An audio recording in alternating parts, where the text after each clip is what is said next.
Hi friends, welcome to my channel. இது உங்கள் AA Tamil. இந்த வீடியோ ஸ்பான்சர் பண்ணுறது பைமோட். இது ஒரு ஆன்லைன் மொபைல் அப்ளிகேஷன். இது ஒரு இ-காமர்ஸ் அப்ளிகேஷன். இதில் பார்த்தீங்கன்னா grocery products and stationery products and அதை விட 6000 ப்ராடக்ட்ஸ் இதில் இருக்குது.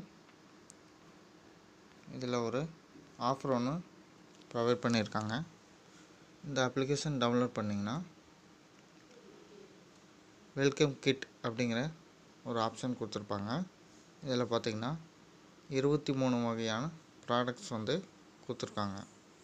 இது மற்ற வெப்சைட்டில் நீங்கள் பர்ச்சேஸ் பண்ணும்போது 1600லேருந்து 1800 வரைக்கும் சார்ஜ் பண்ணுறாங்க.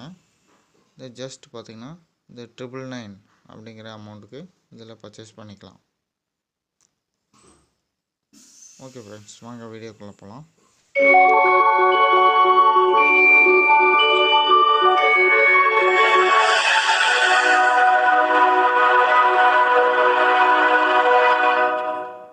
தமிழ் குழந்தை கதைகள். த கைண்ட் பீகாக், மயிலின் கருணை. Kids moral stories. ஒரு காட்டில் ஒரு மயில் வாழ்ந்துக்கிட்டு வந்துச்சு. அந்த மயில் ரொம்ப அழகாக இருந்துச்சு. அதே நேரத்தில் மற்ற பறவைகள் மேலேயும் ரொம்ப கருணையோடு இருந்துச்சு. ஆனால் மயிலோட அழகை பார்த்து மற்ற பறவைகள் இந்த மயில்களெல்லாம் எப்போவும் திமிரோட தான் இருக்கணும்னு அதுகளே முடிவு செஞ்சுக்கிடுதுங்க. ஆனால் மயில் கூட சேராமல் தனியாக இருந்துச்சுங்க. மயில் நட்போடு பேச வந்தால் கூட மயிலை தவிர்த்துட்டு வேற பக்கம் போயிடுவாங்க அந்த பறவைகள்.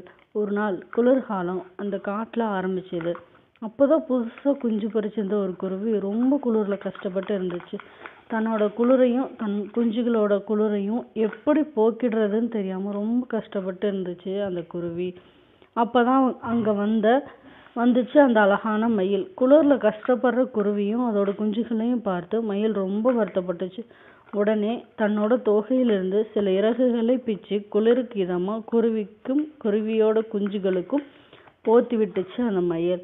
மயிலோட தோகை நல்லபடியாக குருவி குஞ்சுகளை குளிர்லேருந்து காப்பாத்துச்சு. அதை பார்த்த எல்லா குருவிகளும் இவ்வளோ நல்ல மயில் அதோட தோற்றத்தை மட்டும் வச்சு இத்தனை நாள் தப்பாக நினச்சிட்டோம், ரொம்ப வருத்தப்பட்டுச்சுங்க.